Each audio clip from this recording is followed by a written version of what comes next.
This is Vanessa Marshall, voice of Black Canary, and you're listening to Whelmed, the Young Justice Files.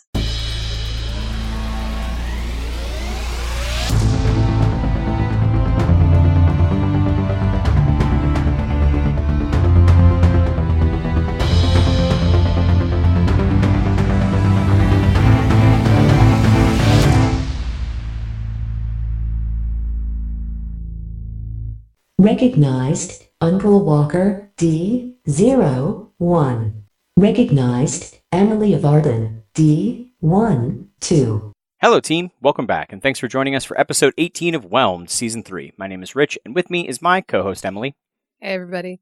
In these review episodes, we'll be diving into the plots, characters, Easter eggs, comic book history, character arcs, and everything else related to Young Justice, and then use that as a springboard to talk about the creative writing process along the way.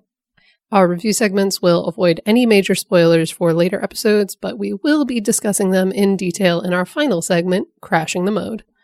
Now, what brave punishments can we devise for little Miss So Not a Thing? Look around.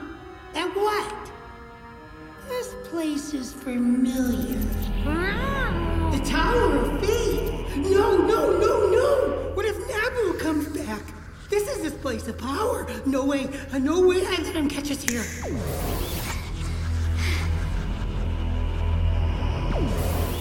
Still in the tower? Dang it!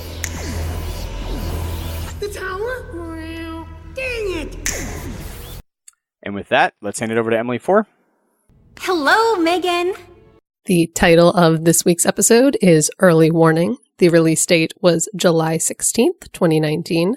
The in-episode date was December 21st. The writer was Greg Weisman. The director was Vinton Hook. And the voice director was, as always, Jamie Thompson. In addition to the regular cast and their familiar characters, we also have this week Tom Adcox as Klarion, Lacey Chambert as Zatanna, Zara Fuzzle as, of course, Violet and Harper Rowe, but also Wendy Jones, Gray Griffin as Jace and Maria Garcia, Whitney Moore back as Courtney Whitmore, Carrie Payton as Luis Garcia, Freddie Rodriguez as Ed, and also Ramon Bracuda, and Tara Strong? Tara. Did I just say Tara? Thank you. Tara Strong back as Tara, and Bethany Lee. Just in time for your next mission. This week's episode opens with Courtney Whitmore giving a broadcast rundown of everything you need to know about the Outsiders. The whole team's in the public eye now, fighting crime and making a name for themselves, and apparently, #WeAreAllOutsiders has been trending for 2 straight weeks. Now they're off to bust a meta-trafficking lab in Santiago de Cuba. Meanwhile, Violet, Fred, and Tara are getting up ridiculously early in Hollywood to Zeta to Happy Harbor for school. But before they can leave, Dr. Jace pulls Violet aside to give her some bad news. According to her tests, Halo is dying. After the credits, Jace explains that Halo's healing powers don't actually regenerate her cells properly, and that every time she uses her Violet aura, it increases the rate of deterioration. And according to Jace, Violet only has a few months left to live. However, Jace has been talking to her old mentor, quote-unquote, and believes they'll be able to come up with a solution to Violet's problem soon. And on Jace's recommendation, that's what we can call it, Violet decides not to tell her friends that she's apparently dying while they wait for better news. Up on the watchtower, Miss Martian informs Calder and Zatanna that the Outsiders are on their way to Cuba. Since the mission is too public for the team and the League was barred from entering Cuba, Gar's team is apparently the only option for solving this problem. But Zatanna is not happy about this and storms out the door to go help them. We then cut over to Cuba, where we find out that Klarion is hard at work on Project Rutabaga, using his magic to activate the metagene in kidnapped teenagers, mind control them, and then combine them all into one terrifying flesh monster. Yep. Welcome to this episode. That's when the Outsiders arrive. Geoforce works to keep the authorities away from the scene, because he loves authority, while the rest of the team goes in to attack Klarion. However, being confronted by Clarion's terrifying flesh monster, trademark, rattles their plan. Beast Boy knocks out Teakle, which disrupts Clarion's grip on the mortal plane, but as the team is struggling against the monster, Zatanna arrives on the scene to help. The team works together to keep Klarion distracted while Zatanna deals with the flesh monster, TM. But Klarion fights back by melding Wonder Girl with the creature. However, a moment later, Zatanna frees all of the metateens from both the flesh monster and their control brands on their foreheads, thank you, Klarion, before using a spell to transport both herself and Klarion into the Tower of Fate, which, no matter how hard he tries, he can't escape from with magic. Great. We'll get to it. I really love it. I did We too. got thoughts. Yep. But after the fight's over, the outsiders let the Cuban authorities into the warehouse, and Beast Boy discovers the water-breathing meta we saw early in the episode and helps her to not die. People gotta breathe, man. Back at the premiere building, Tara and Forager arrive home via Zeta Tube, but tell Artemis that Violet bailed on them after school to go hang out with Harper Row. We then cut over to that hangout session on the beach near Mount Justice, where Violet and Harper are Having a picnic. Yep. No, sadly, no. They're drinking, playing with a gun, and eventually making out on the beach. We don't have time to unpack all of that right now. We'll get to it. However, their little hangout is interrupted by a cop showing up and arresting them. Because it's great. It's fine. It's fine. Everything's fine. It's not fine at all. Let's cut back to Cuba, where things are lighthearted. Surprisingly. Yes. Back in Cuba, one of the army officers is reunited with her metahuman son, and Beast Boy informs the authorities that all of the metateens will be given the chance to return home to their families or go to the Metahuman Youth Center in Taos. Despite some resistance from the authorities, the outsiders win over the other metateens, and because the team saved her son, the lieutenant gives them the opportunity to leave before reinforcements arrive. Back in Hollywood, a training session between Artemis and Tara triggers some unpleasant Deathstroke-related memories for Tara, but unlike Tara's previous instructor, Artemis treats her with kindness, patience, and encouragement. And it's fine. Everything's fine. But back in Happy Harbor, McGann picks Violet up from the police station, but Halo doesn't want to talk about what happened. Nope. Yeah. And Harper's spending the night in police custody until someone comes to get her, since her dad still hasn't picked up the phone. Everything's fine in Happy Harbor. It's one great dad scene after another. It's great. In Taos, the outsiders arrive and drop off the newly rescued metateens, including the girl with gills, who Calder promises to make special arrangements for, since the youth center is not equipped to help her. They don't have a giant aquarium or anything like that. Things to look into in the next expansion. Yeah. Ed it kind of makes me wonder why they don't. Or why they didn't think that might be a thing. They didn't predict that this was going to be an option. They have Atlanteans on the team. I don't know. They've only existed for a few months. They're doing their best, Rich. That's fair. No, I understand. I'm just saying. But after all of that, Ed decides that he'll be joining the outsiders to inspire the other kids at the youth center, and we end out the episode with Courtney Whitmore announcing that the outsiders are trending worldwide and are officially bigger than the Justice League. Whoa. A lot of stuff happens in this episode. A lot of stuff happens in this episode. Uh-huh. We cut back and forth between like 5 storylines in rapid succession. Quite a ride this episode. Let's get to the Aster. Superboy, are you alright? I'm fine. Feeling the Aster. Want me to start? Yes. So, according to Courtney Whitmore, whose name I keep misspelling, because I keep spelling it like You're getting them like confused. Yes, I get it all about. Yes, I do the same thing. Their names are too close. That's right. The outsiders apparently had a little off-screen adventure in Chicago that is just mentioned in passing, and we never get to see what they actually did. And it's just one of those great little details where, like, we don't see every single one of their public missions that make this whole world feel like a living, breathing universe, and I love it. They've been doing stuff for the past 2 weeks, so, like, of course they've had some stuff that we haven't seen, and I like it. It just contributes to you wanting a whole comic series line universe, but I just think it's cool. I just think it's a cool little thing. Agreed. Yes. The acknowledging the time zone difference between Happy Harbor and Hollywood is also such a nice little detail. And that the fact that having friends is honestly matters more to this group of kids than actually getting enough sleep is so good and so cute, and is just another one of those reasons that I specifically love the teen hero genre, because it lets you do stuff like that, where it's like, we have this super advanced technology and we're going to use it so that we can stay friends with all of our friends who are on the other side of the coast. Right. Not for anything like super practical. No, it's because we want to go to school with our friends and this is the only way. Yes. No logical adult choices, only emotional character motivated ones. Yes.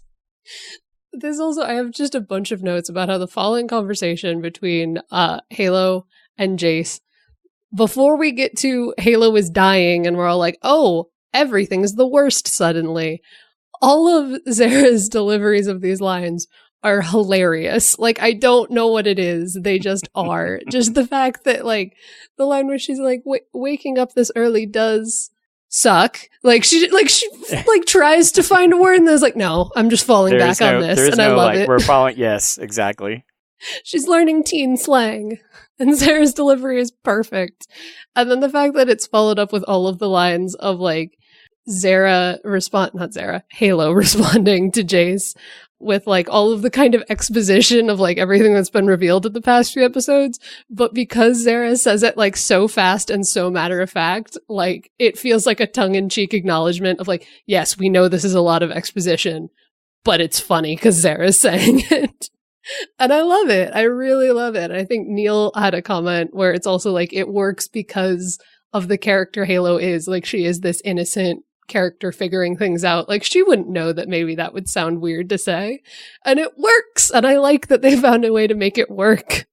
But then, of course, we get into the conversation between Halo and Jace. And on this 10 millionth watch through, however many times I've seen this episode, I realized for the first time that while talking to Jace, her violet aura activates and stays up for a little bit of the conversation. And they don't acknowledge it and they don't talk about it. And I'm pretty sure earlier episodes and later episodes go into this a bit more with various things. Her purple aura is instinctual. She doesn't control that. It just happens. Which is why I then fell down like a headcanon rabbit hole. Yeah. Which all that little scene of it just activating in the middle of a stressful, shocking conversation, it implies to me that it activated when she was talking to Jace because the shock of being told, hey kid, you're dying, sent her body into momentary distress. And her powers are just trying to help, even though there's no actual physical pain happening. Yep. I'm processing that concept. Not the concept, but my brain was trying to go down a hole that it'd be like, okay, is it not helping? Is it not helping? I know. I realize I am presenting this thought to a medical professional. So well, no, but I'm looking at this and I'm going like, everything you said makes perfect sense. Like, it's triggering because she just wants to. This is what happens when people are hurting. Yeah. Right. And, like, she had this urge to, like, fix Brion, right? I want to fix you, right? But it is physical regeneration, but, I mean, it's a mother box. So, like, I don't know. I was just thinking, like, maybe I went down a different headcanon rabbit hole. Maybe it did help her a little bit. Maybe physiologically it calmed her system down enough so that she could not react so much. I don't know. Just curious. Just playing around with ideas, I guess. Maybe. I don't know. Yeah. Because we had the show, the whole thing with her having a panic attack in the Halloween episode.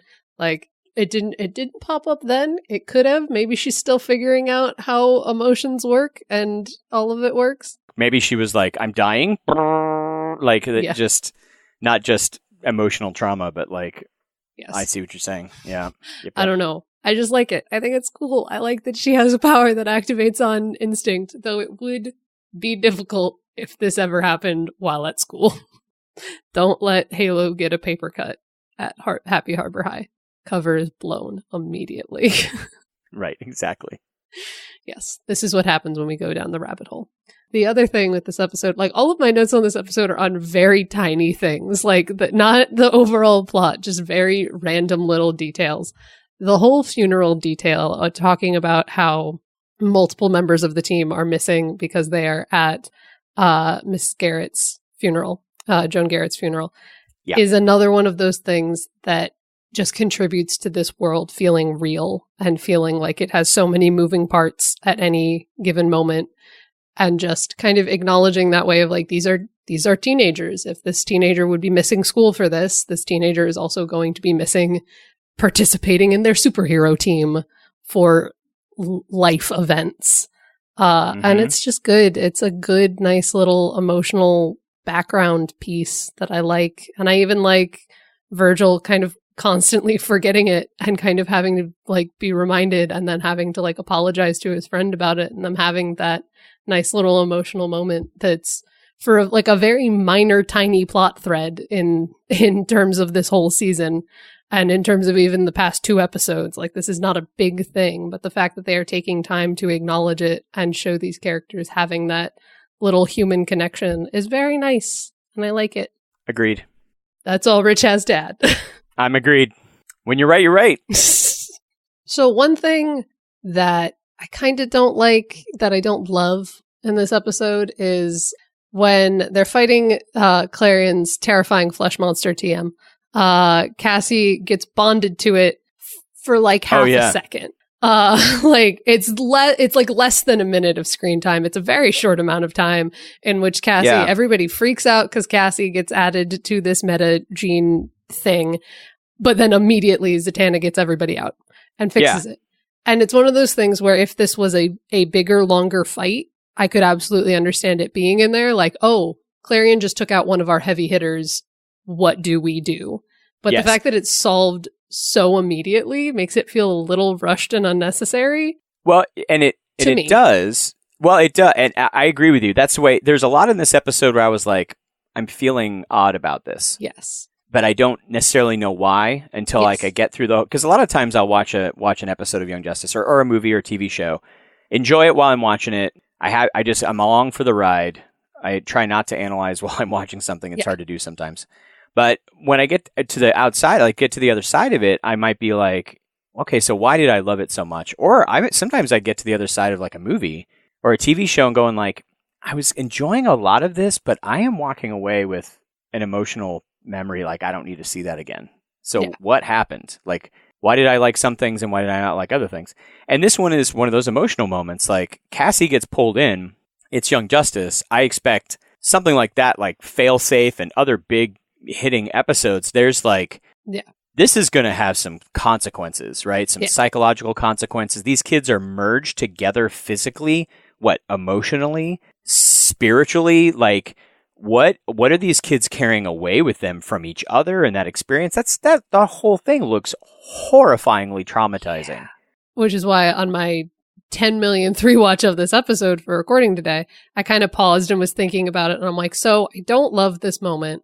What would make this make sense? Why would we spend the screen time to include Cassie going through this if it's not really affecting this fight right now? Because it gets resolved so quickly, which is why I kind of have the thought that like maybe it'll come up again. Like we know it doesn't seemingly come up for the rest of this season, but maybe in season 4, maybe it'll be something. We don't know what, as you said, we don't know what went down with being bonded to 12 other meta kids. While we're thinking about it, so like if this was just a fight, say it was like a monster made out of clay or something, right? Like, or literally Clayface. I don't know, but there's some like animated statue or whatever, and Klarion used that statue and took Cassie down, right? Took Cass down. So Cass goes down, and we're like, oh no, Cass is down. The big gun is down.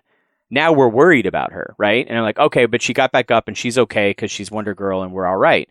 Wouldn't have even thought twice about it. Yeah. But here in this episode, this whole situation is psychologically, emotionally, socially horrifying. Yeah. And so this wasn't just the monster hit Cassie and Cassie fell down. Like, you went the extra step of writing Cassie being absorbed in. And then it makes me wonder, like, oh, so because I looked at that, I'm like, okay, she's already a meta, theoretic. Well, or maybe she's not. Actually, now that I think about it, I don't know Cass's background enough to know whether she's a meta. No, she's a demigod, isn't she? I think so. In the comics? I think she's actually a demigod in the comics, which means she's not technically a meta. She just is like Wonder Woman, who's also not a meta. So he could merge Cass into this. That's interesting now that I think about it. But I was thinking like, okay, if he can merge, say, go back a step, assuming Cass is a meta and has the gene, every other kid on that team is a meta, right? Yeah. Is that true? Is Beast Boy considered a meta? Actually, now I don't know. We do have that weird level of like, also maybe Martian? a monkey god chosen one. Well, but also is Maybe. Miss Martian a meta, or is she just an alien with alien powers? But if meta Too is many being layers. well, if Too meta many is being layers. defined as a human genetic trait, like if he kidnapped a Martian, he couldn't quote unquote activate the meta gene because it doesn't exist in Martians. Martians just have powers. There's a difference between like powers and metas, the way that I'm thinking about it. Yeah. Anyway, so going off on this, I guess a little bit too much, but if he could pull Cass into this monster and she was a meta into this monster, I was like, why is that not like, once he realized he could do that, why is he not like doing it? Was there some reason? I need to rewatch it to see if was he being distracted enough that he couldn't really pull off that trick again? You know, like why didn't he just start merging the outsiders into this creature? You know, Yeah. I don't know. Well, he is Klarion, and anytime he makes a bad decision, I just chalk it up to he is chaos, but... Yeah. And you know what? Yeah. And I do feel, I'm not a Cass expert, as I've mentioned, but she definitely has this kind of innocence to her that we've seen in the last 2 seasons that she's been in that hasn't really changed much in this season from 2 years ago in the previous season. But that's not the Cass that I remember from the comics when I have read the Titans comics that she's in and that kind of stuff. She's much more like confident and like worldly may not be the right word, but like she's much more like in control of what's going on. And part of me is like, would that change her psychologically being pulled into this thing? Like maybe. Seeing things that these other kids, the traumas these other kids have gone through. And I don't know. Sorry. We're well, not sorry, but this is why we have the show so we can talk these things out. But like, there's a lot implied by what's going on, and now I'm super curious about Cass, because I'm pretty sure that she's a demigod, and I'm not sure how he pulled that off. But this kind of relates to my next point, which I forgot to write down in here, but we talked a bit about in Scream something, and I do want to bring it up again. Because the other thing that I don't love about this episode, because I like a lot of things about this episode. There's stuff in here we don't love about this episode. There's some parts of this one that just don't hit right for me, is... the fact that like when Zatanna shows up, I feel like it should be a bigger deal. Oh yeah, no, let's talk about this, because I think this is, you made this in the Scream something like you said, and I think this is a really, really important point. And when we're talking about agency with the Outsiders being a new team and all that kind of stuff. Yeah, because like when Zatanna shows up, we just get Virgil being like, yeah, Zatanna's in the house. And she's like, no, don't talk about it. I'm not actually here. We can't because the League. And we get like the world response, like this is how this affects world building thing, which I like, and I like the acknowledgement that Zatanna has a way of getting around that and everything. But I feel like the team should be way more freaked out by the fact that Zatanna feels the need to be there. Yeah. And like, I can understand that they're trying to be confident, put together teenagers, but I feel like everything about this situation should be freaking them all out more. And maybe that's just because I'm me. And if I was faced with a giant, terrifying flesh monster, TM, I would be very, very not composed. And maybe they're all just more composed than I am. But I feel like, even in terms of the team, the idea that Zatanna, the one who can manipulate the forces of the universe and has communed with a goddess, would be a bigger deal. Yeah. Would have people having a more of a, oh no, oh, this is bad reaction. The way I look at it when I'm watching shows, like with my kids, like my daughter and my son, is when I see something that feels strange, when a non-male character is involved, I'll put it that way. I think like in my head, I immediately like pause and I switch roles and I say, do I really feel like a writer would intuitively do this with a male character?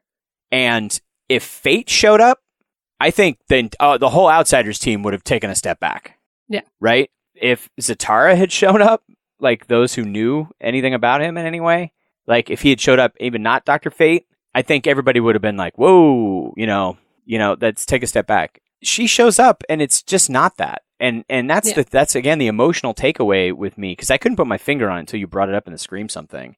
Yeah. And I was like, there's something strange about this, and I don't know what it is. And it's that if it had been one of the big gun male sorcerer characters, or non-binary helmet sorcerer characters, whatever you want to call Fate, like if that had been the case, I just don't think the team would react that way. I don't think they'd react that way. I mean, she's obviously friendlier than Fate. Yeah, I was about to say, I feel like there might, on some level, be the thing of like, Fate shows up and you're just scared of Fate no matter what he's doing, whereas Zatanna has that level of being friendly mentor who used to be part of the team, and she's the cool magician girl. Also, there may be some hero worship and some looking up to, like, because by this time, she's been around since the beginning. She is a well-established member of the League. Virgil seems to have this thing that goes on in these episodes where he's kind of putting his foot in his mouth. So I can see him like going like, oh my gosh, we've got like real leaguers here. This is amazing. I can kind of see that because he was the character that delivered it. There's still something that just feels odd. But yeah, I agree. It's just the little bit of me being like, this doesn't hit right. And I think talking about it online, someone was like, well, they're just relieved Zatanna's there. And I'm like, maybe that was the intention, but it doesn't feel like that. Just feels like, hey, we got somebody else. That's great. Yeah. If Zatanna shows up, you should be more scared. But I would think that leads me perfectly to my next point, which is that the implications of Zatanna's magic are fascinating and amazing, and I want a whole spin-off comic about her magical girl adventures. Because Zatanna can just do stuff, and I love that we have over time Zatanna has gotten more and more powerful, and everyone's just accepted this. I do love that, but I'm also like, okay, but can we just have a side-by-side of like season 1 where Zatanna's like, I can make a couple of Robin illusions and confuse some robots. And now she's like, change my clothes. I can break into the Tower of Fate. That is a thing I can do. And here's the thing, too. I can usually tell when she's casting a spell speaking backwards. If for some reason you're listening to this as your first episode and you don't know what that means, Zatanna and Zatara, the magic that they utilize in the comics, it was this little cryptogram thing they used to do in the comics where you could tell what Zatanna's spell was by reading it backwards. It was just the sentence she was using. And you can kind of tell a little bit. I don't know, like in all the previous seasons that she's been doing this, I've been like, okay, that's it. I'm convinced that's not what she's doing here. I think she's casting in a completely different spell and using entirely different magic. She's not, though. Neal found the translation somewhere. They're down in Neal's notes, and the one for how she breaks into the Tower of Fate broke me when I read it. Do we want to scroll down to Neal's notes to go over Zatanna's magic spells real quick, and then we'll get back to our stuff? Yeah. Give me 1 second. Oh, what? Yes. So. Okay. Do you want to read it? Wow.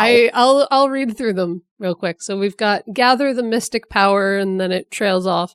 Levitate, one that she uses all the time. It's a nice, good one.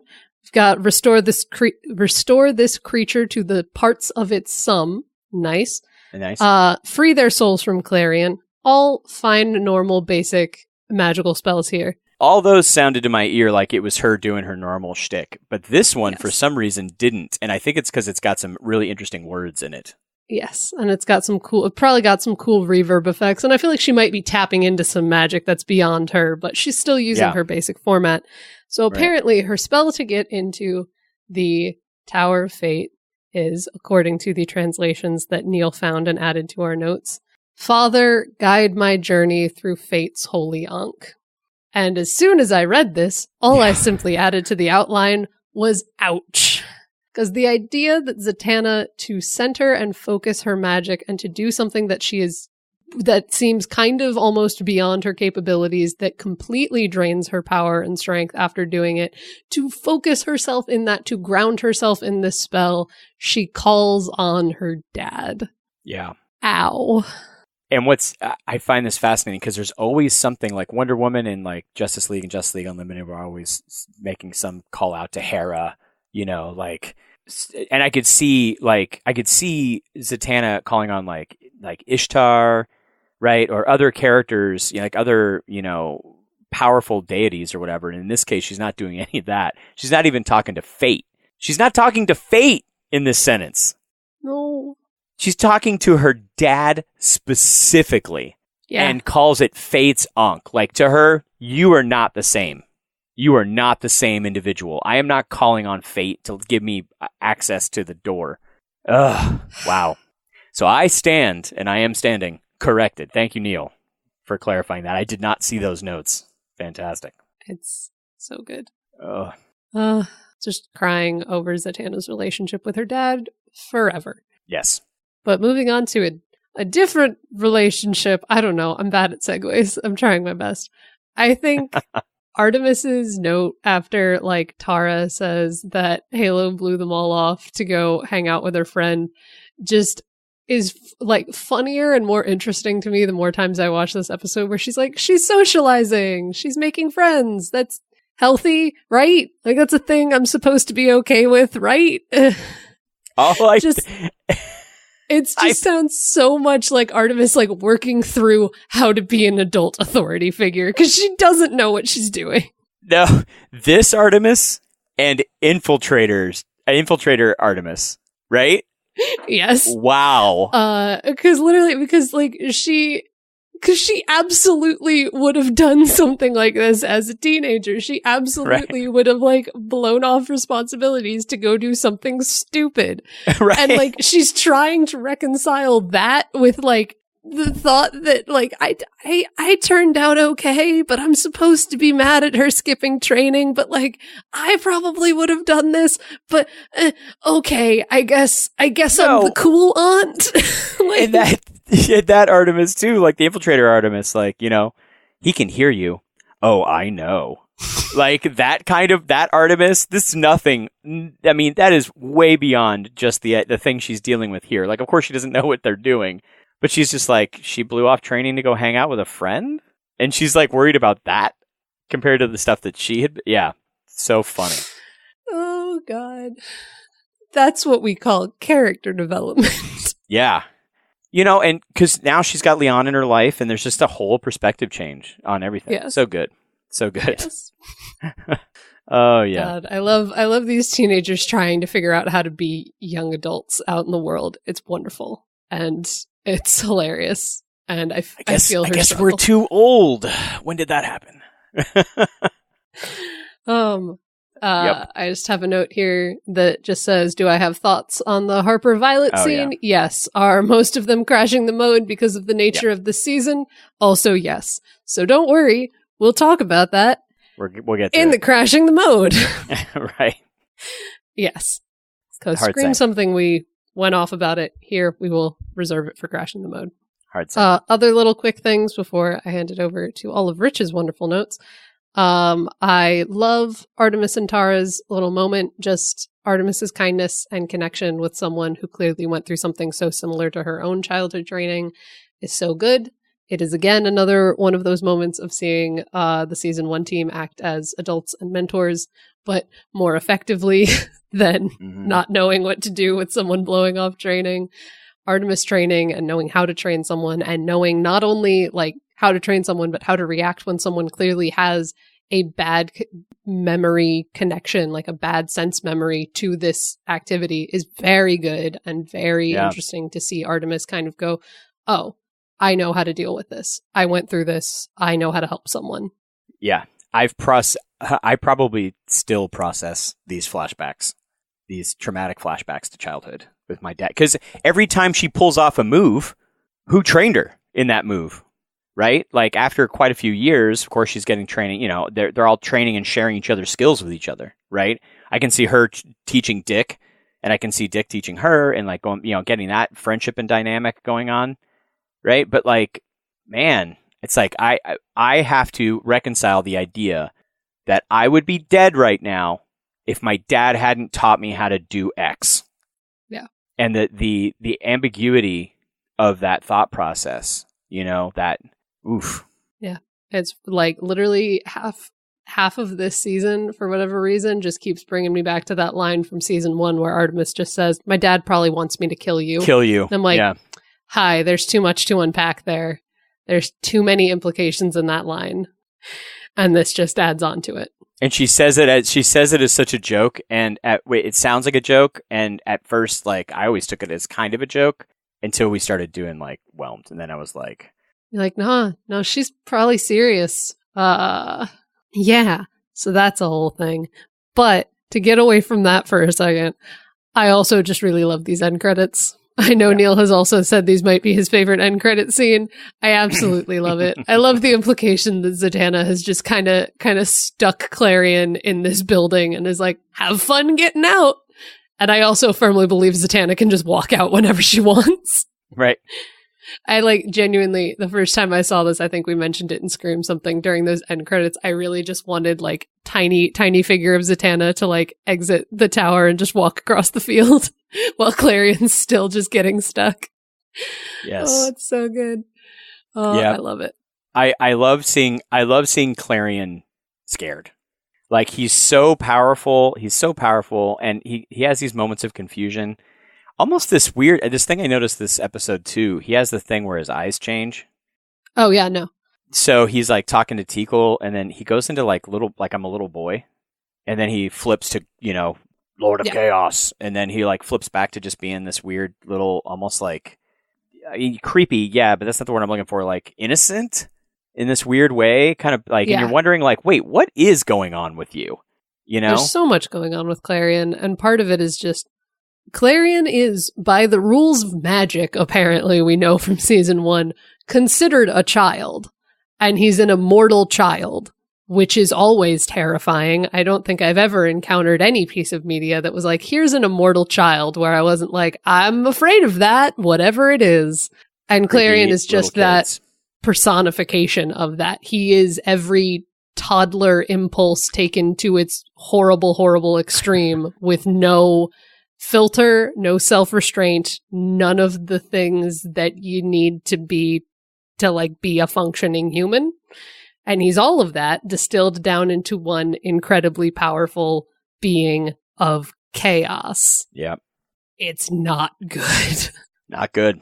Klarion is chaotic neutral. Klarion doesn't believe in good and evil. Klarion believes in chaos. Yeah, for sure. Yes. Not to fall down that rabbit hole too much, but Klarion is a lot. Yeah, let's not alignment track everybody in Young Justice. That would be a whole different conversation. It's a Patreon award. Should I do I was going to say I should do a debrief. No, I don't think that'd be very helpful for anyone. The alignment systems in D&D is always such a thing to discuss anyway. Just go down that rabbit hole, start an argument on the internet where somebody's just like, no, that's not right. I've done that half my life was that argument. All right, enough of that. Did you have anything else you wanted to add? No, that is all of my notes. Just random bits and pieces from this episode. Yep. What do you got? Amongst an entire episode full of what? And emotional, like, pain and angst happening in this episode and confusion. Jace. This is the episode where I went from, like, I don't trust her, but maybe. And the one line that she delivered in here turned me to hating her. Like, I went from, like, I don't trust you, but maybe you've got some reason to do the thing that you're doing or whatever, to, no, clearly, overtly manipulating an innocent person. Yeah. With the way that you, neurolinguistic programming, dropping that phrase of, I'll leave it up to you if you want to worry your friends. I just wanted to, like, like, strangle her. Like, she's just so clearly guilt-tripping and emotionally manipulating a child who has made it clear that they struggle with figuring out their complex emotions. Like, yes. Halo doesn't know how to identify that. Halo doesn't know how to process that. Jace is just doing it. And I don't like it. Yeah, absolutely. So I had been, like I said, like, we've been talking about stuff. We talked about the hairbrush, and, like, there was something actually entertaining about, like, I don't know. Oh, yeah. And I'm not entertained by Jace anymore. Like, that one line stopped all my, like, no, you're something wrong with you. Yeah. In a bad way. And I zero trust you. I absolutely do not. If they're going to make you sympathetic at the end, it better be real good, right? At this point. So, yeah. And we will talk about some of that in Crashing the Mode. We'll talk about what happened in Crashing the Mode. Yeah, sorry. Now my head's going off on that. Anyway, and we talked about this a little in the Scream Something too, but this idea that comics, one of the great things about comics as a medium, to me, like you can have novels with different genres. So if you talk about novelizations as a medium, and comics as a medium, yeah, novels can have any kind of genre, right? Comics can have any kind of genre. But what's fascinating about comics to me is you can take characters because there's an umbrella universe. You can take characters from one genre and put them into another genre in a way that, I mean, it's probably happened. I guess there's like whatever Jane Austen's Pride, Prejudice, and Zombies novel. Like people have started to do stuff like that. Once things enter the public domain, we can do whatever we want. We can do whatever we want, right? And there's been all kinds of, like the League of Extraordinary Gentlemen had all kinds of crossovers with different stuff. And I get that. That's a thing. The League of Extraordinary Gentlemen, technical comic, but still, like that idea of taking literary characters and crossing them over. But like, Batman lives in every genre. Yeah. Like, you can do horror Wonder Woman, you could do lighthearted Wonder Woman, you could do romantic comedy Wonder Woman, like you could do any kind of stuff that you want. And so Young Justice, a lot of times with a show, with an animated series, you have a through line that you're trying to follow, right? Like Justice League as an animated series, yeah, there was a feel to every episode, right? There's like this sense that you get, like, and you had space adventures and stuff like that, but Young Justice is so different, right? You get episodes that are like full-on comedy, right? Existential exploration, literal horror movie, The Shining, right? And now this episode, I'm watching this whole episode and I'm like, this is like dystopian nightmare anime, Akira, body horror. Like, I'm like, okay, I wasn't expecting this. I think if the body horror part with Klarion had been separate from all the other traumatic things that happen in this episode, then maybe it might have felt a little different. But like, there's a lot. Yeah. Halo almost doesn't put that gun down. What is that about? Like, okay, she's drinking, she's rebelling against her, the who Gabrielle is and this kind of stuff. I get that. She almost doesn't put that gun down. And she doesn't, what does she need a gun for? Right? Yeah. So then I'm like going like, there's no way that the sheriff, Bethany, is going to shoot her because she's just going to deflect it. So she doesn't feel endangered by it. What in the world was going through her head? Right? And that's after all the other stuff that happened in the last few minutes that was just like, wait, where did these characters come from and what's happening right now? Right? So we've got this where I'm off balance. We've got the body horror rutabaga thing that's putting me off balance. Right? There's a lot happening in this episode. But if I have to focus on something that's like, here's more proof that the DC Comics as a whole is becoming animated in Young Justice. It's because now we're getting yet another genre, really.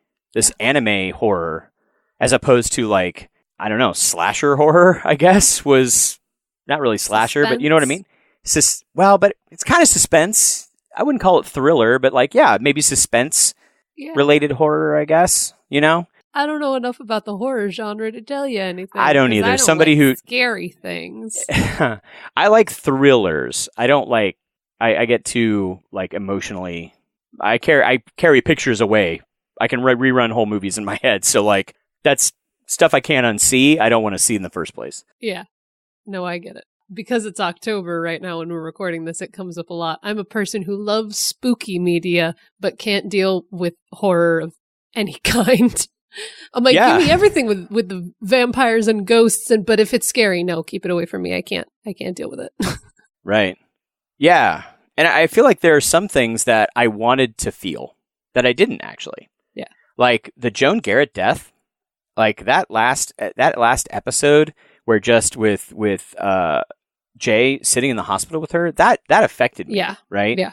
I mean, personally, emotionally, professionally. Right? Like, I was like, just that quick scene of him sitting and holding her hand and watching the news as effectively their great grandson is doing stuff, right? And making a home for himself, right? And in the comics, Impulse was trained by Max Mercury and Jay. So, like, he wasn't trained by Barry. He was trained by Jay. And so, like, if that was the thing that happened in here, too, that just even adds more layers to it. And in here, like, I didn't actually, the first time I watched it, I couldn't figure out what Static was talking about, because I didn't get the line where he says Miss Garrick was so crash, like that.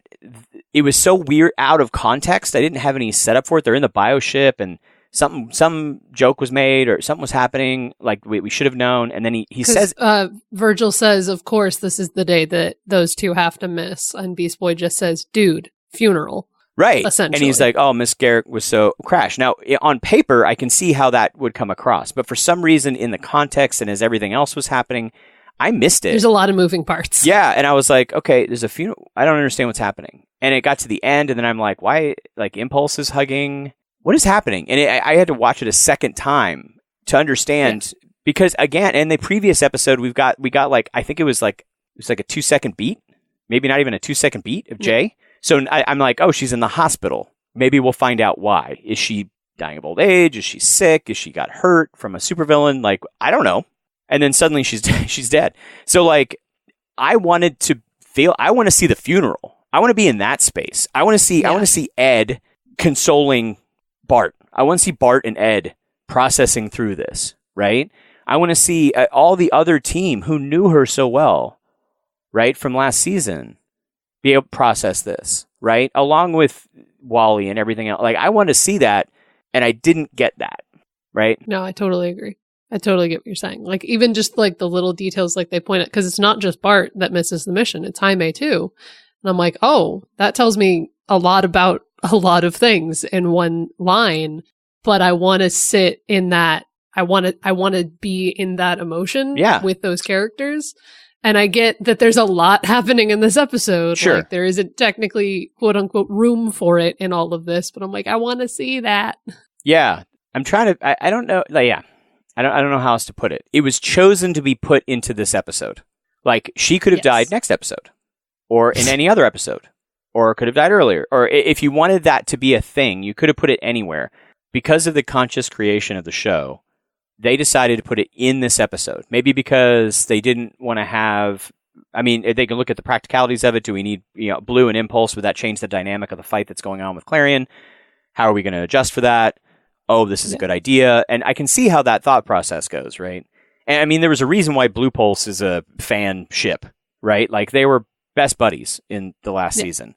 And so it makes sense that they're not there. And of course, yes, of course. I'm saying that we got clear views of that relationship developing, right? Okay. And of course, Ed's not on the team yet. And Ed's there. Yeah. Right? So like, well, we know in our headcanon that Ed's got to be there. So we get this, and I look at Impulse hugging, him with a smile on his face, like, it's okay, man. Like, we're all human. We all make mistakes. I love you. I know you love me. You're excited about the thing. I get it. I spent the last 2 years being excited about being a superhero. I get it. Like, it's just like all that in one simple look and hug, right? And also seeing like male characters just loving each other and letting each other have emotions is really big for me, right? So there's that. I wanted that feeling. I was getting a lot of horror, and I don't know what's happening and what's going on. And oh my gosh, characters I thought I had a grasp of understanding are completely different people all of a sudden in my mind. And I felt like I needed something to stabilize me a little bit. And this episode really, and it may have been designed to do that, but it was a bit much for me on a lot of levels. Yeah. No, I absolutely agree. Yeah. So let's see. Absolutely love that Ed joins the Outsiders at the end. Yes. I absolutely adore this. I've said this. I think I said this in the Scream something. I love Ed. He teleports. That's what he does. And he's like, I don't fire heat beams out of my eyes. I don't, grow into giant rock creatures. Like I can travel, right? Like I can walk from point A to point B. That's basically my power. And I can cover intervening space, right?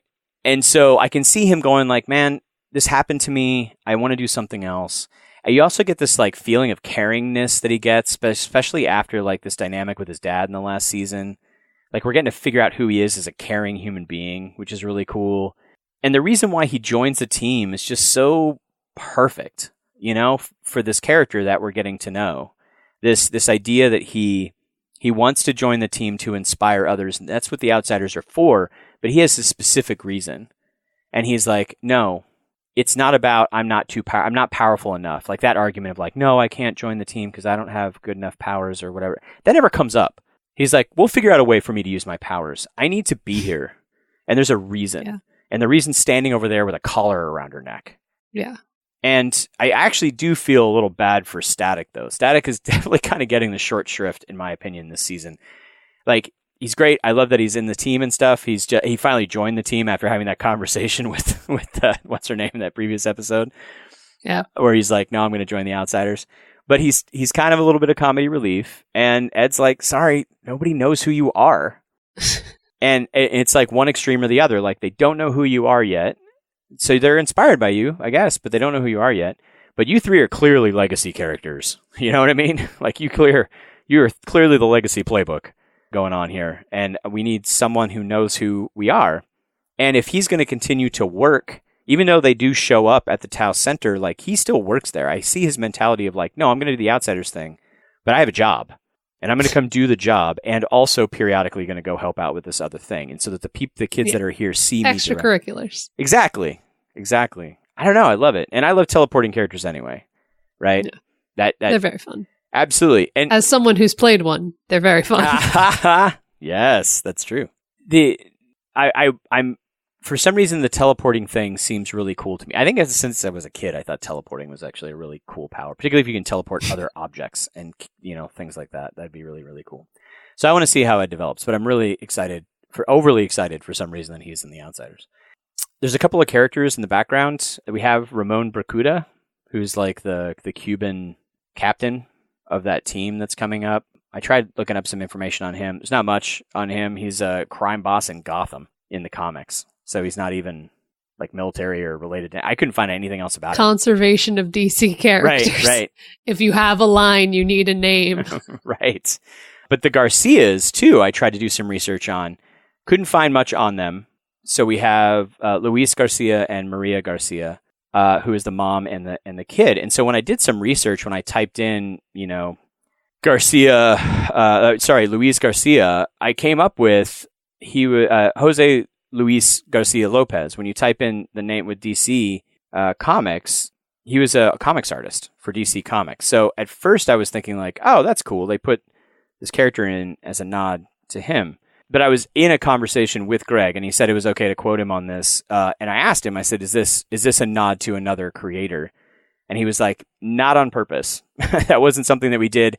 They're actually characters. They're actually obscure characters in the DC universe. And he said that this particular character, Luis Garcia, because I still couldn't find anything about it. And per Greg, he's a character from the Vigilante comics, the Pat Trace version of the Vigilante DC comics, which I know he's a big fan of. So, yeah. So I asked him, I was like, can we quote you on that? He said, yes, that's fine. It's not a huge spoiler, apparently, for the moment. But he just said they were obscure characters from DC universe, so. Well, now we know. Yeah, exactly. Let's see. Cool. Neal's notes? Yeah. What's Neal got to say? Let's see. The two brand new heroes, Wonder Girl and Static Shock.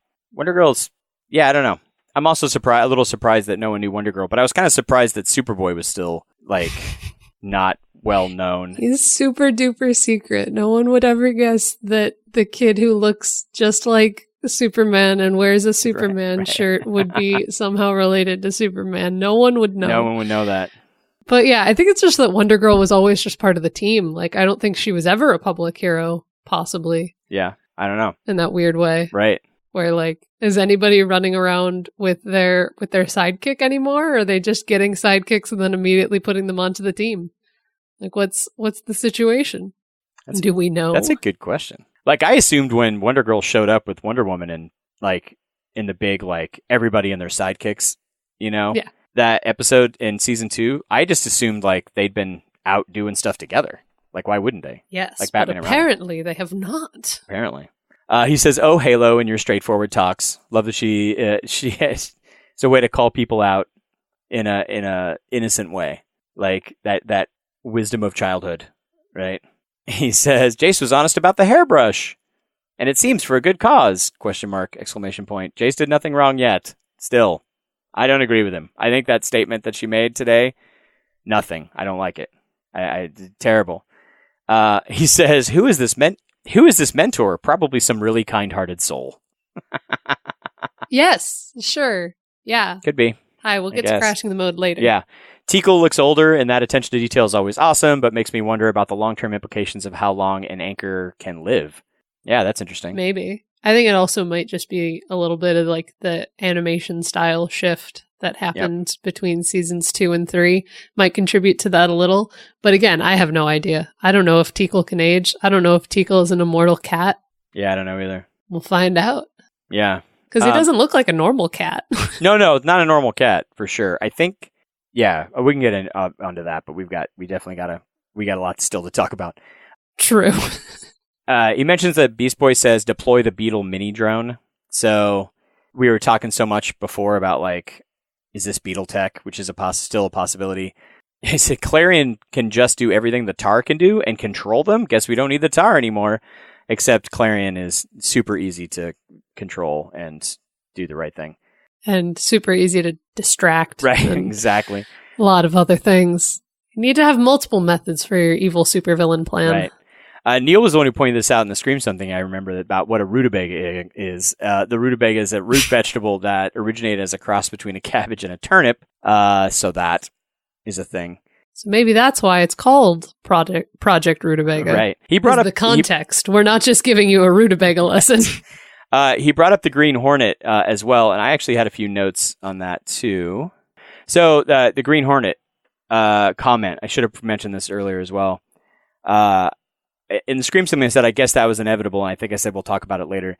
The Green Hornet was a radio serial from WXYZ back in 1938, and it was also, along with having movie serials and radio shows and all that kind of stuff, kind of in the era of The Shadow and Lone Ranger and those kinds of characters. There was also a spin-off series from the 1966 Batman, where they, in the second season, I believe, they introduced him. What was interesting to me was that the Green Hornet and Kato, his sidekick in that show, was not campy. So he was this non-campy character in this campy show, and also because the character of the Green Hornet, he's often depicted as he's either like a guy who owns a radio station, he's kind of got, he's got money, that kind of stuff, but he fights crime and corruption by pretending to be a mafia, like a mob boss. So like he and his driver, Kato, who's also his bodyguard and everything else, he's kind of an inside thing. And at the end of those 2 episodes of Batman, I think Robin even says something like, was he on our side? And Batman's like, I don't know. So like, they're not even sure whether or not, like, who he is. So he's like a really early, almost kind of an anti-hero in a way. The thing is that I couldn't find any history of Green Hornet ever being owned by DC. There are multiple other comic companies that have put out comics, and that the different radio show serial, like production companies owned them at different times, but not DC specifically. The only tie to DC I can find is, for some reason, they decided to do this crossover with Batman because it was such a popular show in the day. But it was also the show that introduced Bruce Lee to the world as Kato. And if you haven't seen, I think the Bruce Lee story, the Dragon Bruce Lee story, you should, because there's a lot of really interesting scenes and a lot of interesting stuff in the background, talking about the background of how the Green Hornet show came about and how it was perceived worldwide and stuff like that. It's pretty great. Let's see. But Young Justice has made reference to things that are not DC owned in the past. We do occasionally get little pop culture references. Yeah, that's true. So we've referenced Harry Potter. Harry Potter's not part of the DC universe. Oh yeah? Technically. Who mentioned Harry Potter? Way back in season 1, Kid Flash does, when talking about Dr. Fate. He says, he's like, it's not real magic. He just Dumbledores it up. Oh! He uses Dumbledore as a verb. Oh, and Blue Beetle in the tie-in comics talks about Star Trek, too. So that's the thing that happened. Right. Got it. He also went through like all the spells we went through already. So many new metas who I'm sure have history with DC, Law of Conservation of Characters. Also, knowing what we know about the collar, I think that Beast Boy wouldn't have been naked after he turns into a gorilla. You can see his shirt fade into the collar. And we talked about that, right? This is Martian technology, like the costume that he uses now. But that's like only his costume, and I don't know if he was actively just out on the town and was like, I'll wear that. Yeah. Because I think Greg has also talked about like Miss Martian's clothes can do whatever Miss Martian wants. What Beast Boy only has 2 settings. It has the full suit and collar. Yeah. So I don't know. And maybe Greg did actually tell us as well the collar, because we had commented earlier about like where I was talking about like, is this the same technology as the brain and ultrahumanite? And Greg confirmed yes, it's just the same, because that technology just exists in the world now. It's available, so we can, people are available to use it. And it looks like, and at least in this episode, because they show the not implants, but they're kind of like stick on whatever that let him talk. Those fall off when he turns into a fly. Like his collar doesn't. His collar transforms with him, but that's part of why everybody thinks he got disintegrated, because those just fall to the ground, because those the little communicators. They're not transforming. They're a separate piece of technology. That I he didn't wears catch now. that. Oh, that's cool. I did this time through. Nice. Little things. This is why we rewatch episodes. Right. Bethany Lee, we talked about earlier, the arresting officer. She was married to Snapper Carr for a time in the comics. Credit scene, of course. He was also a big fan. He's got a couple of crashing the mode things. So let's head into the mid-roll. Our Canary Debrief, we've got still having some discussions on what that debrief may be. So we're gonna see. That might end up getting tucked into crashing the mode. We'll see how that goes. We'll see. And if it doesn't, this bit will never see the light of day, and you won't hear us say this. Exactly. And then we'll head into the rest of the show, including some fan service and crashing the mode. Stick around. Class is in session. Content spoiler warning. So, if you are spoiler wary, this is your warning. In our Canary Debrief, we'll be discussing what we can learn about the creative process from the episodes we review. We're catching this one in our Crashing the Mode section, as we'll be discussing the rest of the season as well. Today, we have a guest for our debrief. The topic we wanted to discuss was about representation. We've discussed it a lot in the past with regards to race and sex, but Season 3 clearly had permission to represent non-heterosexual relationships in a way that they weren't able to before. We've had some speculation about Bart and Ed's relationship in our last episode, but officially and clearly, this episode is our first representation of non-heterosexuality.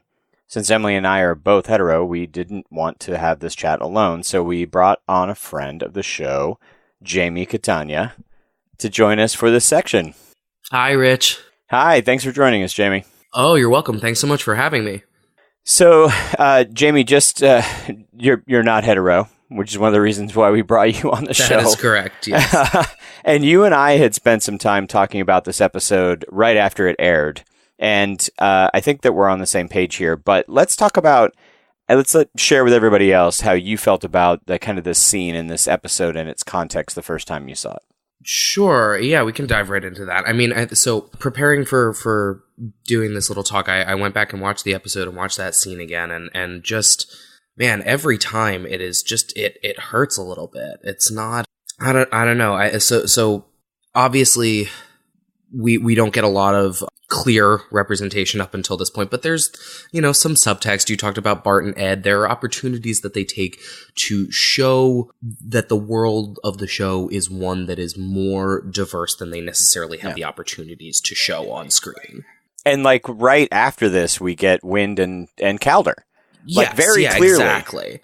But the way that it is executed in this episode is really, really odd, and I really don't care for it. I know that a lot of people have a lot of strong feelings in a lot of different directions around this episode, but looking back and viewing it again, I mean, one, it is very starkly contained to this specific set of circumstances, which are a very, I don't know if you could even call it a B plot, maybe a C plot of the episode. And the way that it is structured is just so tied into this drama going on with Jace of telling her this story that she's dying, and this sort of traumatic reaction that Halo is having to this information in a way that is really not centering the queerness in a positive way. Yeah. It seems so wrapped up in this delinquency Yes, yeah, exactly. Right? Like not even very subtly in any way. I mean, it's clear it's guns, alcohol, cheating. It's just really, really tightly wrapped up in it. Yes, and that was what I had remembered too. I had remembered from seeing it the first time that they were very tightly linked. And going back to watch this episode again, I sort of was taking notes along the way, and I was just like, okay, so we start out. We have Artemis and Tara remarking, she's behaving uncharacteristically. She blew us off, right? This is already Violet's kind of acting out of character. Then we get an immediate cut to Violet and Harper with an immediate gunshot, followed by the alcohol. Then we've got the text that she gets from Brion, more alcohol, and it's like we're piling on and on. She's avoiding these responsibilities. Yeah. She's avoiding these things that are mattering her. And what she's sinking into in order to avoid those things is the gun, the alcohol, and the queerness. Those are the three it's tripled. Those are the three things that we get in the scene. And then we get this just horribly, horribly grating moment after their first kiss of, I have a boyfriend, so do I, which is just, I genuinely don't know what the goal is there, but it really felt like an insult to injury moment where it's like, this is the trope of sort of the unfaithful bisexual is one that is not unfamiliar to anyone that has consumed media made in the last 20 years, right? It's very prevalent, and it's not something that I would have expected from this creative team, given the depths to which and the care with which they've approached other difficult, complicated family dynamics and relationship dynamics and racial dynamics and cross-species dynamics and, all of those things throughout the history of the show. And so the thing that I landed on was that at the end of the day, the scene itself makes sense, right? Her actions and her motivations make sense given what she's recently learned. She's lashing out. This is a difficult thing for her. But the creative choice to have this be a part of the extremely limited scope of central character queer representation that's ever shown in animation or company-owned superhero titles, let alone both, is a really messed up and offensive one. And I don't know what led them to this point, right? I don't know whether they were already looking for a chance to demonstrate Halo's sexuality on screen, or whether or not this kind of trauma arc that was going on had already been worked out before they decided to throw that aspect in. But this scene becomes something 100% different if she had cheated on Brion with a man while out drinking and shooting and doing all of these things, right? The scene puts an emphasis on infidelity, not queerness, when it's written that version. Oh yeah, that's an interesting point. Yeah. Right. And so by having Harper, who's an already extremely queer-coded character with a canonical comics background as a bisexual, and, especially having that line about both having boyfriends, it 100% centralizes the queerness as a part of that dangerous rebellion. And so, that's not a new dynamic. Like I mentioned, it's not unfamiliar. But it's surprising to see in Young Justice for a lot of reasons, partially because of the high standards that the show is set for quality and representation, but also because as a culture, we're moving past this dynamic, and as a media environment, we largely have moved past it, right? Yeah. Queer stories aren't just for the rebellion arcs of TV anymore. It's not just constrained to subtext or to a unique situation so far outside the show's status quo that the audience knows it'll never be permanent. More than anything, the scene to me felt dated. Interesting. And sort of tired. Yeah. So now that we have the larger story with like everything else that happens with Halo and the episodes that we see just after this with Harper, where she seems to like when we first get introduced to Harper, she seemed like almost a different person than the person we saw on the beach. And then that person we saw on the beach seemed to be a different person than we were getting in the therapy session with McGann. And so I get it. I look at that as an arc and I'm like, yeah, I get it. She's dealing with some serious stuff that I never had to deal with on all kinds of levels, right? Okay, I can kind of see that in some context. How do you feel about that scene in the larger context of the arc for Halo and the arc for Harper, in the arc, literally getting Wind and Calder, being able to be themselves and so openly and clearly, and I think felt like pretty good representation. Like, how do you feel about it in the context of everything else? So I think what you're touching on is really important, because I think the scene is much more relevant and interesting and engaging from Harper's character arc perspective than from Halo's. If we're looking at this from the development of the Harper Row character and where she has come before and then where she lands in the episodes to come, I agree. I think it is much more a piece of an arc that makes sense. The trouble that I have with it is that Halo is in many ways, I mean, it's an ensemble cast and it's very debatable to apply labels like this to it, but I would say that Halo is in many ways the main character of season 3. And so you have... I think that a good argument could be made, yeah. Right. And so you have this character who ostensibly is the main character, and then Harper has sort of been a tertiary part of that character's journey. She's kind of been in the outermost orbit where she's a part of Halo learning about the downtime aspects of humanity. She is, for Halo and Fredbug with 2 Gs, right. What the downtime episode was for our season 1 team, right? Yeah. That little bit of like space from the superhero world and all of that, but she hasn't really gotten to be a character in her own right yet. And so while I really appreciate the stuff that comes after, I think you and I have talked about the fact that scene with McGann is one of the most incredible things that we've seen in TV, period, let alone an animated series. The fact that hadn't happened yet at that point in the arc, and we're getting this, at the end of the day, the audience is experiencing that scene from Halo's perspective, I think, right. Not from Harper's. And that changes how you necessarily view it as an audience critic or as a fan that is just trying to unpack that material, right? It's not, we weren't yet in that journey with Harper, and so I don't feel as much that I can base my feelings on the scene overall on what a valid part of Harper's arc that I do feel like it is. Yeah, I hear you. So since we're in a debrief here, from a creative perspective, what do you think could have been done?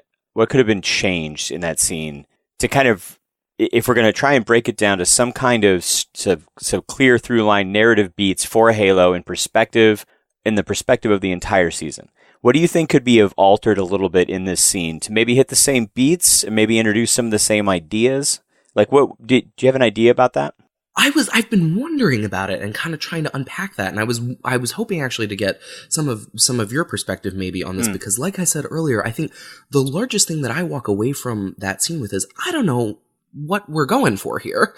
I don't know that I can necessarily say, oh, the objective would have been more effectively met had we done this, or this, because it isn't entirely clear to me what the objective was here. I mean, well, I think that's a great question. Like, do you have some ideas? Because we can all go through that. Because I mean, there's the surface level, like, obviously we're seeing the impact of Jace's manipulation. We're seeing the ways that the seed that she planted is affecting Violet's personality and the way that she relates to the people that are important to her, and also a good reminder of the fact that this really affable, likable young woman that we're getting to know is very new to being human, and that all of those traits that we've come to associate with Violet are ones that she's really developing over the course of a matter of weeks and months, and they are not deep-seated yet in the way that they are with most teenage presenting characters that we encounter who have had a lifetime to accumulate those core beliefs and things. So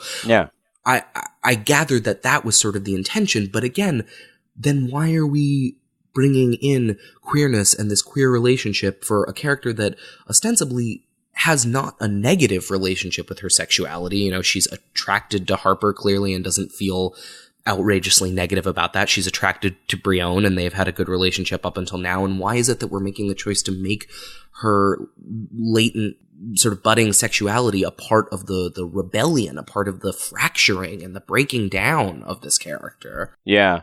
If we look at the beach scene, I mean, because to me, it's super heavy, right? Mm-hmm. It's one of those scenes where it's like, okay, we are looking at Violet having she thinks she's going to die. Like she's having this existential crisis where she realizes, like, I'm going to die, like, for reals. Yeah. I was an immortal being that I barely remember, and now I'm this teenager that I'm remembering horrible things happening to, and made some bad choices. And I don't know anything about who I am, what am I doing, what's my goals in life, and now I'm dying. And so I get the idea existentially, spiritually, of tearing yourself down and rebuilding yourself back up with intention. Because right now she has no intention. She's just doing whatever's presented to her. Right. And we get little bits of allusions to that with her, the ways that she's held on to the symbolic aspects of Gabrielle Dow's Muslim faith when she doesn't identify as a Muslim and have those same religious connections. It doesn't really remember anything about that for the most part, it seems like. So I get the idea of the breaking down of the ego, the shattering of the ego, and then the rebuilding herself with intention, which we do see some of later in the season, where she's like, I'm making choices. Like, I don't know if I'm a girl, right? I don't know what that gender label means to me, right? Oh, okay. Now she's saying like, okay, I'm not just doing this because people are telling me that's who I am. I get a choice and I get to figure out who I am. I get that later on. It all hammered in one scene. Mm-hmm.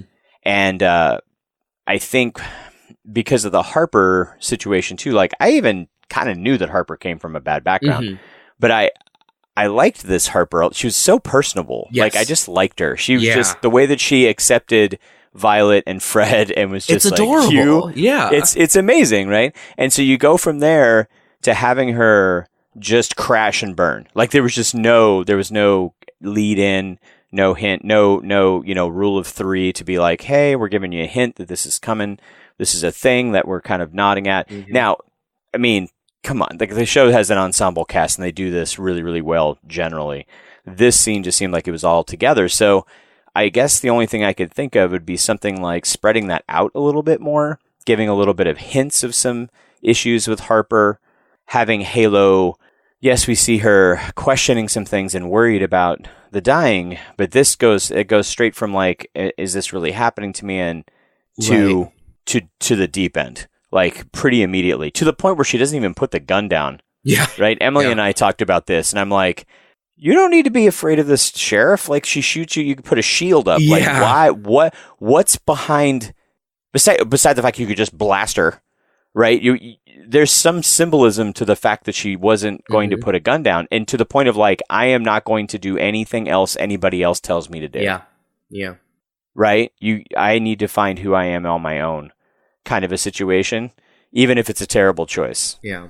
So intellectually, I can kind of see some of it, but the scene itself in the context of the entirety of the episode, with so many other things going on, woof. So anyway, that's what I'm thinking. I think what you were saying about spreading it out makes a lot of sense. And again, I think that's something we're both hesitant to offer critique on, just because it's like they're managing a million characters and a million situations. And it's like, I cannot say that anyone could necessarily do that, more efficiently or anything like that.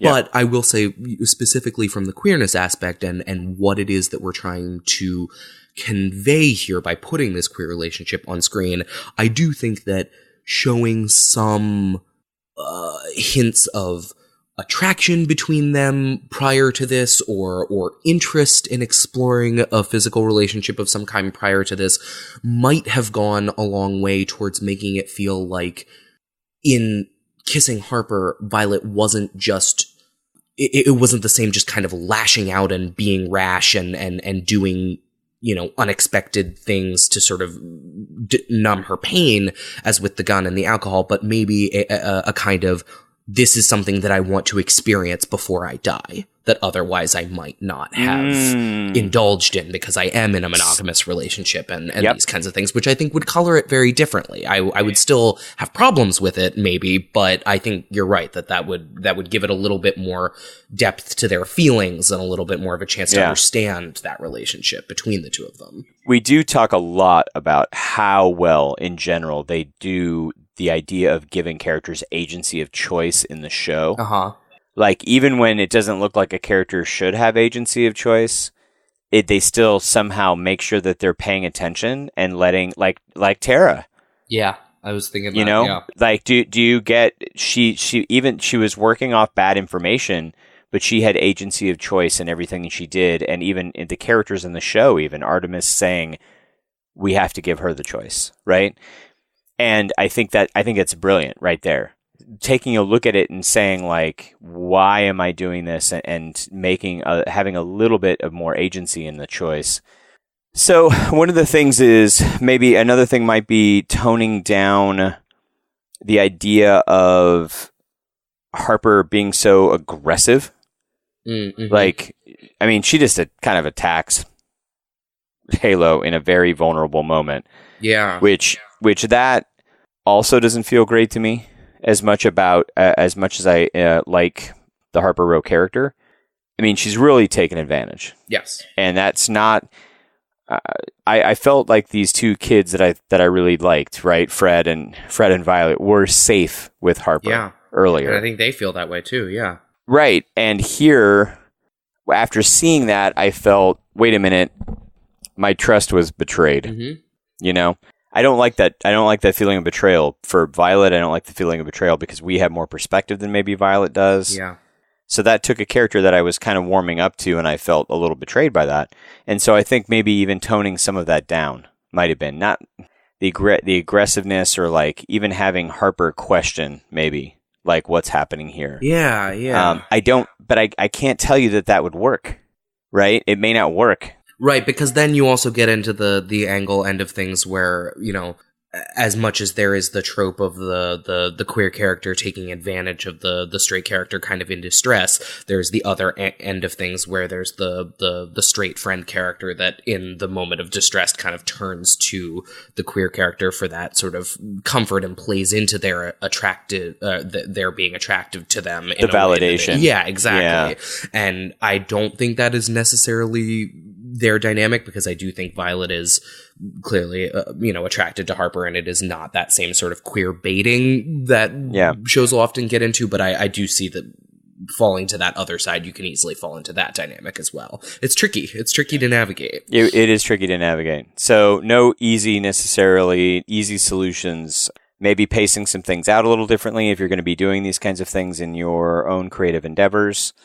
Giving some more hints, a little bit of hints, even if you can go back on a second watching or go back and reread the early chapters of a book and realize, oh, this thing was happening and I didn't realize it until now, and now it all makes sense.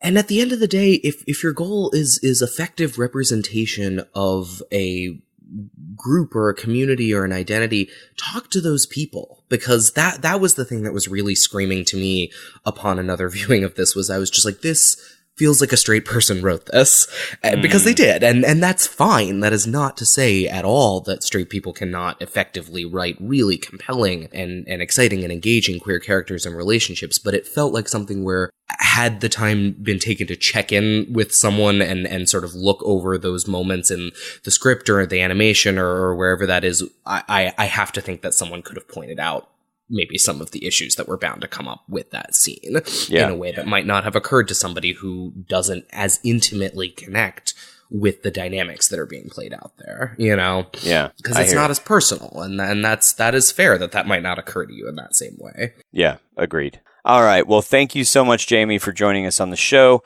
Everyone is going to be able to hear a lot more of Jamie, because Jamie and I have already spent several hours recording a discussion session about our other favorite teenage heroes, the 31st Century's Legion. And that interview is coming up fairly soon. Thank you so much for joining us, Jamie. Oh, thank you, Rich. So happy to be here and really excited for people to hear about the Legion as well. Oh, a lot about the Legion. It's going to be good.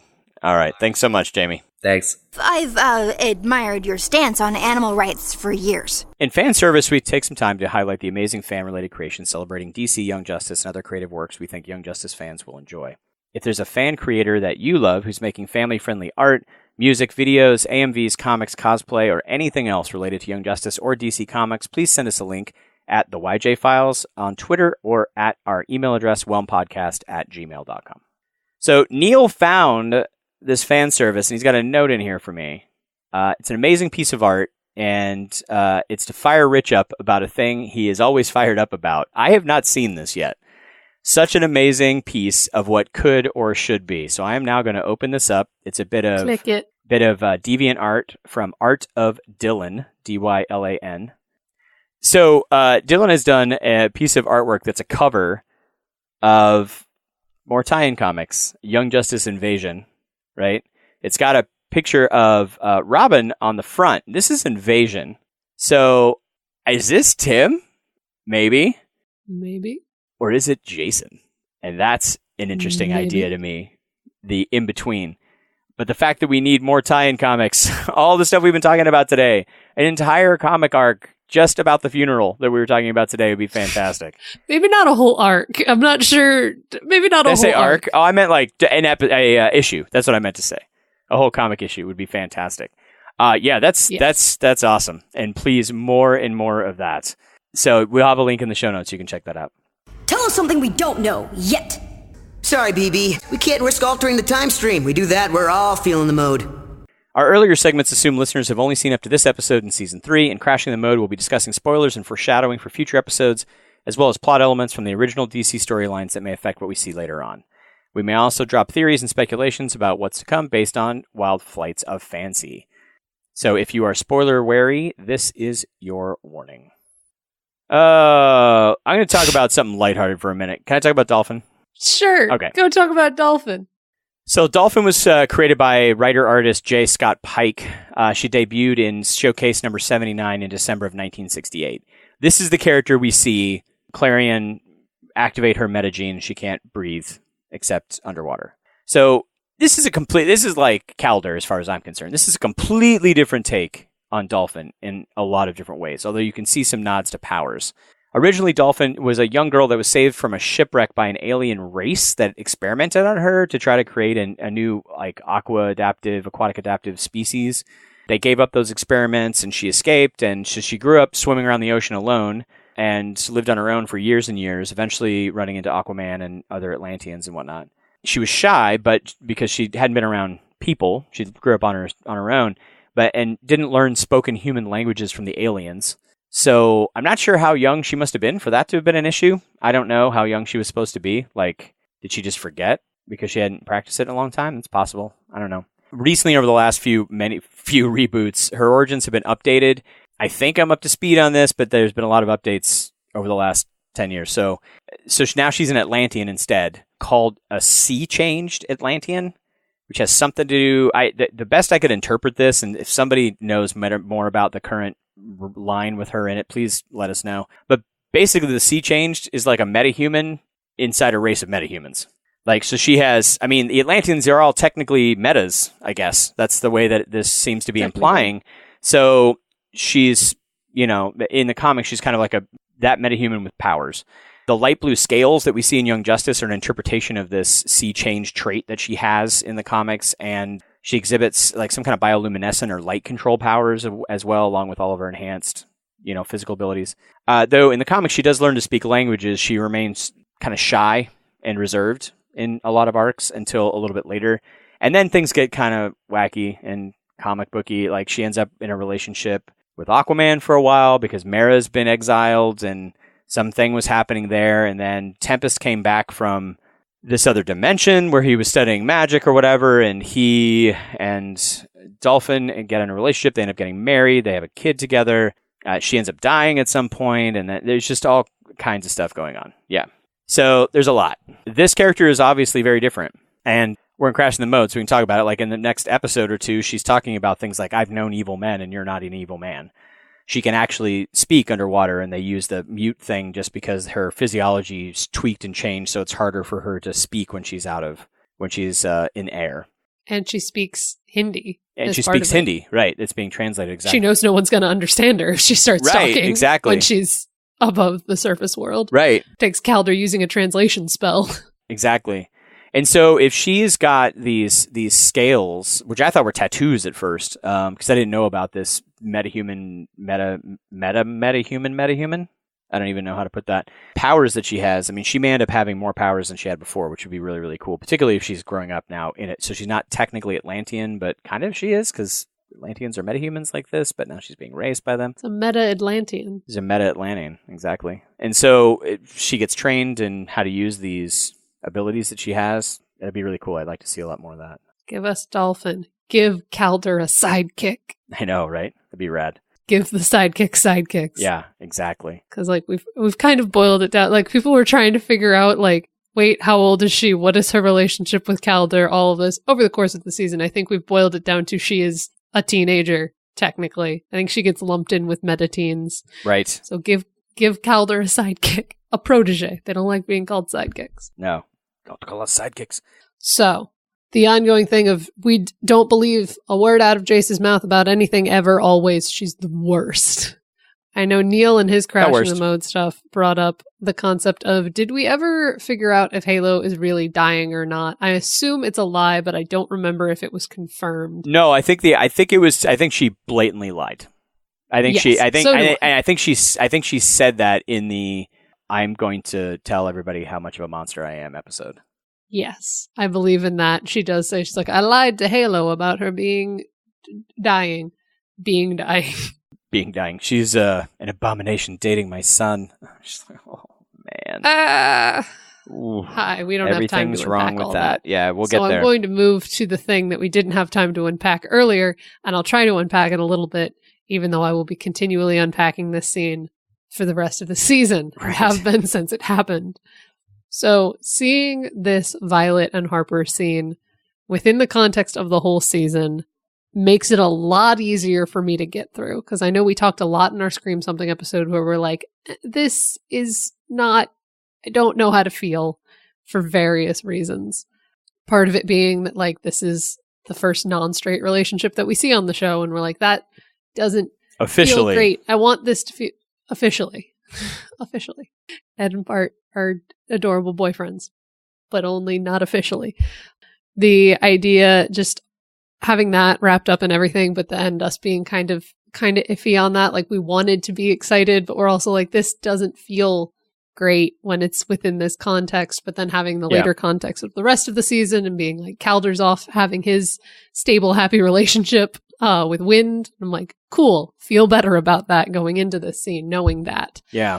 And even the idea of like that Harper's delinquency went from 0 to 60 being a result of her trying to keep her little brother safe. That we find out in a couple of episodes that it's all about like she just wanted to get this stuff out of the house, away from her dad, who we find out is abusive and horrible. But of course, you can get the stuff out of the house without going, let's get drunk on the beach and shoot stuff. But she is a delinquent. Yep. She's the delinquent playbook. If they have enough conditions marked, they're only going to make bad choices. It's how the game works. Yep. So again, just having that context makes it easier to get through that scene.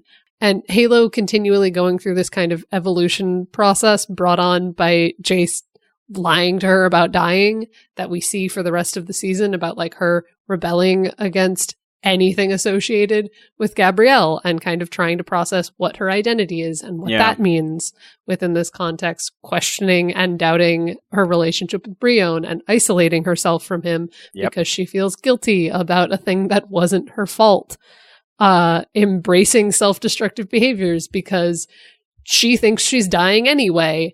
Having all of that kind of that context of the rest of the season and seeing how all of those things play out makes this scene mean more and matter more and easier to kind of parse through.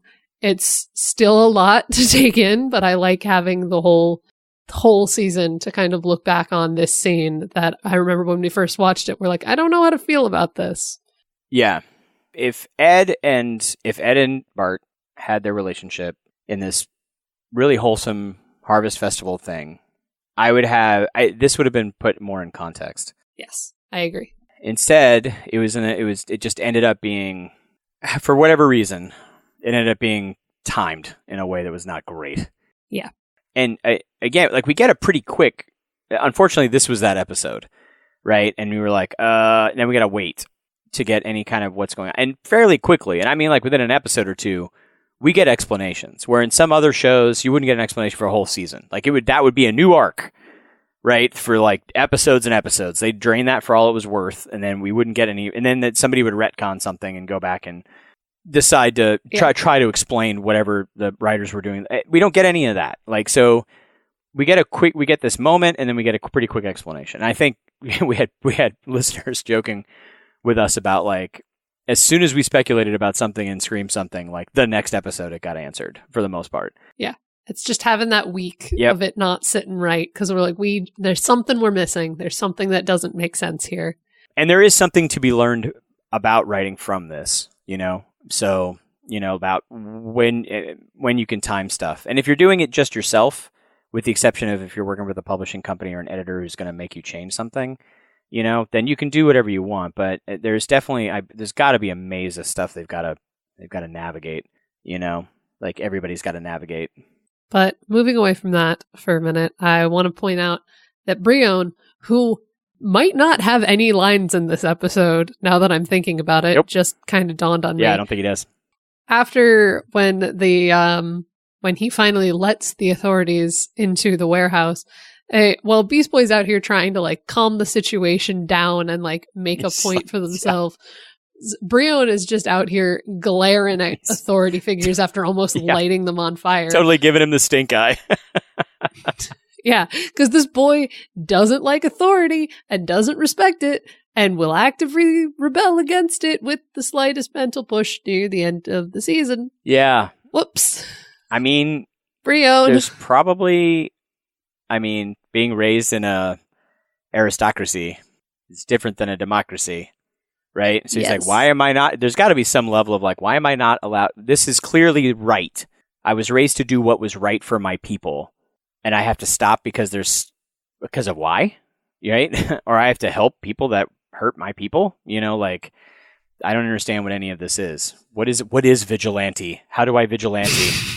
Right? Where are the vigilante lines? It's what you are, Brion. Right. It's what you are. Right. But my last crashing the mode thing is just about that Tara and Artemis training session and how it holds even more weight and even more meaning when we realize that Artemis has known the entire time about the extent of Tara's past. Because there's that moment where after Tara gets thrown down and looks frustrated and looks angry, where Artemis is like, it's okay, you can't be expected to know everything. And I don't believe for a second that she was that's genuinely what she thought was happening. I think Artemis was just giving her an out, being like, here, I'll give you a reason for why you're acting like this so you don't have to tell me the truth if you don't want to. And then still finding a way to take a step back and go, I'm not going to reveal anything about you. Yeah. I'm not going to tell you that I know anything, but I'm still going to figure out a way to help you. Yeah. And she even brings up her dad. Yeah. She's willing to give Tara so much of herself just to be like, see, you have options. Yeah. Without ever sitting her down and being like, so we know about your history and we want to give you options. She's like, no, I want you to understand you have options and we're not going to make this choice for you unless you give us no other option. Yeah, absolutely. And the fact that it's a leg sweep that's exactly the same technique that Deathstroke used and that kind of stuff. And it's real good. And in retrospect, it's real good.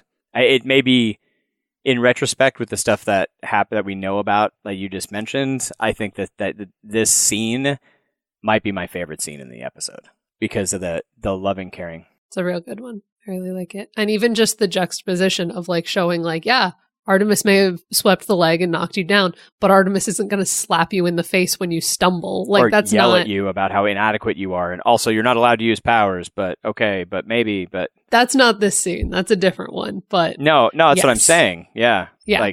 Yeah.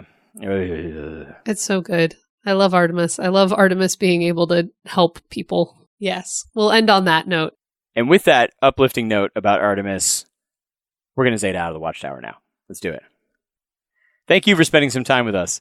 If you'd like to join us in discussing this incredible series, you can find us on Twitter at the YJ Files, on Facebook at Crashing the Mode, on Tumblr at theyjfiles.tumblr.com, on our website, crashingthemode.com, and if that isn't enough, you can email us at whelmedpodcast@gmail.com. You can also find us on YouTube, Stitcher, Spotify, and iHeartRadio.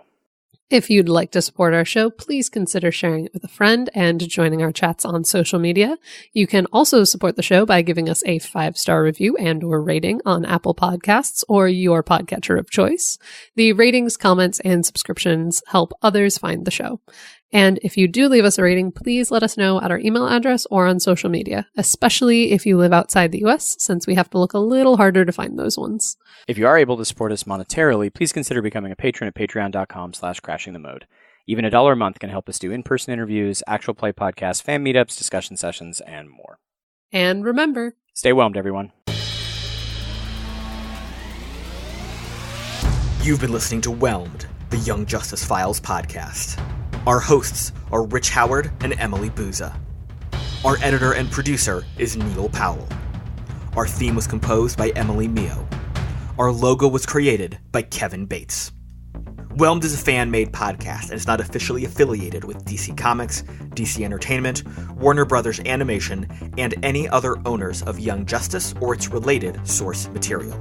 As such, these companies have sole ownership of all symbols, images, names, logos, and proprietary material related to Young Justice. Original content of this podcast is ours under Creative Commons. Thanks for listening, and stay whelmed.